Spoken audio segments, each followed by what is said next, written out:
Hi, everybody. Fear is a natural, powerful, and primitive human emotion.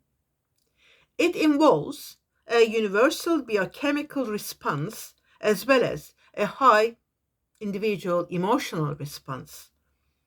Fear is the most general term and implies anxiety and usually loss of courage. Even the word of fear can cause fear. What happened in our body? Fear actually experience in your mind, but it triggers a very physical reaction in your body.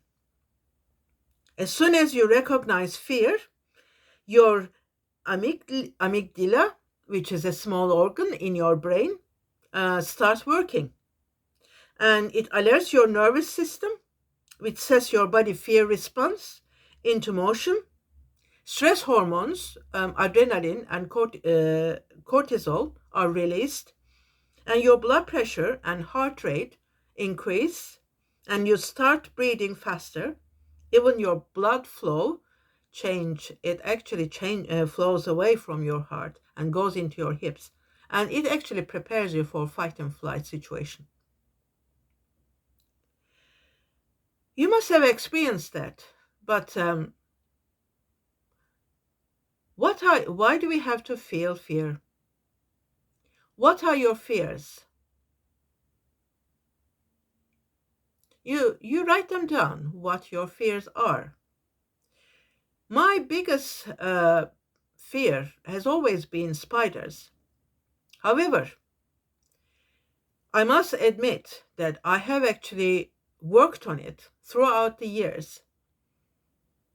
And now I can actually touch the small spiders and pick them up with a tissue and, put them outside. But I don't think I can deal with bigger spiders I haven't come across. In the past, I wasn't able to look at a picture of a spider or even the cartoon picture because I thought it will jump out of the book. Funny, but this is how it was. I don't know the reason, but I'm so glad that I worked through and now I can look at the pictures and I am able to, as I said, pick up the small ones and send them into the nature, back into the nature. And one other fear was driving on the motorway. When I was married, my husband kindly took me everywhere and anywhere by car. But after we were divorced, I felt the necessity of driving on the motorway. And my daughter used to live near to London. And one day one weekend, I decided I'm going to drive to London from where I was. And I put everything into the car and I never said anything to her. And I said to myself, if I just follow the slow lane, and I'm not a fast driver anyway, and follow the Satnav's instructions because I've been driven on that route before, so kind of I know where I am going and what kind of road it could be. And I did drive. So when I arrived, I sent a text message to my daughter and I said, I am downstairs. And she looked through the window and she came downstairs and then she said, you drove? I said, yes. And since then, I have been driving on the motorways. But if I hadn't had the courage to actually drive, then I would have been sitting where I am actually at the moment, and I would have had the same fear all the time. So, in other words, you have to face your fears, whatever it is. There is always a way of dealing with them.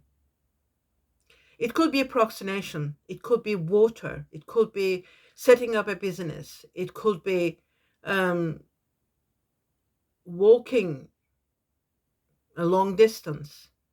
It could be anything.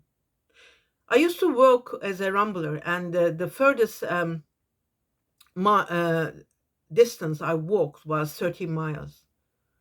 And I never ever thought, because I thought I would walk that far, because I thought I would actually collapse, but I didn't. And then, that was a few years ago, then I walked. And now there is something that I am proud of myself, because I have actually, I have done it.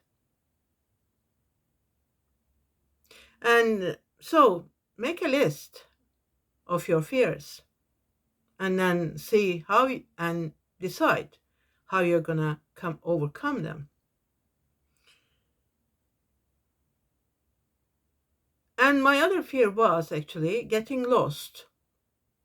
So whenever I went abroad, I always studied, which underground I'm going to use, which where I'm going to walk, where I'm going to go, where the hotel is, how long does it take from airport to the hotel. And when I was in Paris, I was going to um, go to visit Louvre Museum. So even though I studied the underground, I got off the metro at wrong station, and I was just standing there, and I was asking everybody whether, do you know English? Do you know English? Not one single person stopped and answered me. Whether they understood, whether they don't understood, I don't know. And I was looking for a sign for exit, but then I realized that I didn't know what exit means in French. And I had learned all the words, but I didn't know what sort means, sort of. And finally, somebody actually stopped, and he said, "Turn around, I don't speak English." And I said, "That's great." And just a few moments after, a lady actually spoke to me in English. She said, "Come with me." She came onto the train with me, and took me all the way to uh, Louvre Museum. It wasn't too far, it's just getting there. And I was ever so grateful. So even though I had this fear and not to be able to come out of it, I was quite lucky actually to find somebody who who could help me. Fears, the reason of fears could be anything. Everything, since we were born, everything is recorded on your subconscious mind. And your words, your reactions, every single moment since you were born. And this subconscious mind is your shadow self, which I mentioned during my yesterday's video. And this subconscious mind keeps sending messages to the mind, and do this, do that, say this, react like this. So unless you become conscious about your feelings, then you may go into that trap, which is really keep you in the circle, and in the chain, and you cannot break the chain, because you keep actually doing the same thing, replying the same things, you're having the same fears all the time, unless you become conscious about what you're going to do, really, for just for the benefit for yourself, keep you safe in every aspect. And so being conscious, because to become conscious is very important. Fear is not a phobia. When fear becomes a life-threatening situation, or very inconvenient for you, then it may need really professional attention. Some people have a water phobia, They can't get in near to water, and what's wrong with it? Because they don't have a shower. So that's really something people need to be seen by the professionals. Um, some people say fear keeps you safe, which I disagree with that, because if you're going to make a wise decision, as I said, you're not going out after 9 o'clock or 10 o'clock on your own, and then it's a wise decision. If you feel that there's a danger for you to do something, then it's better not to do it, actually. And if there is we are going into winter, and if there is any warnings, weather warnings, then we really need to obey them, observe them, and it's just for our own safety. So conscious decisions are again very important. I just wanted to mention about Seneca. Seneca is a philosopher, lived in 4 BC in Italy. He was born in Spain and he lived in Italy. And what he says, he offers a warning on how we squander our time only to regret it.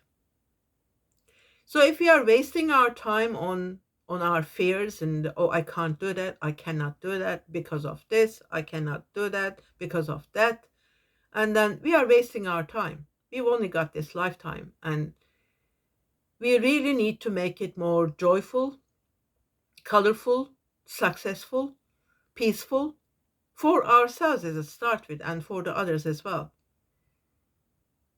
So go and deal with your fears.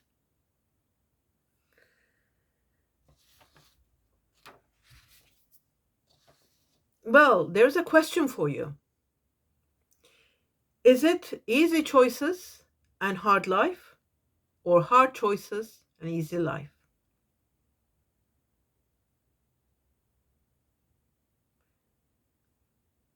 You will make a decision. Sometimes the things that we feel that it's so hard to achieve, so hard to deal with, and then we escape from them by doing something else or not to deal with them at all, it is wasting time. Because think about the other side, you can achieve so many things about this fear, whatever it is, preventing you to achieve that. And what a waste, isn't it? And we can deal with every situation that's thrown at us. We just have to have the courage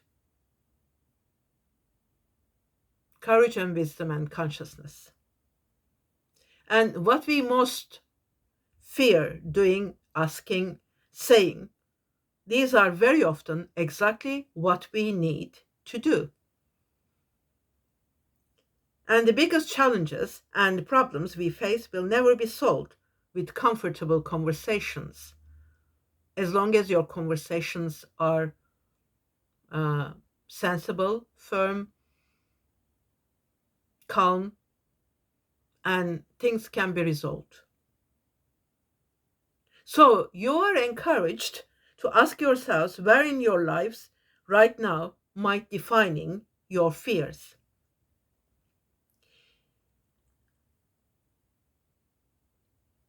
Then it will be which is more important than defining your goals. Keeping in mind all the wise words of Seneca, we suffer more often in imagination than in reality. See you again.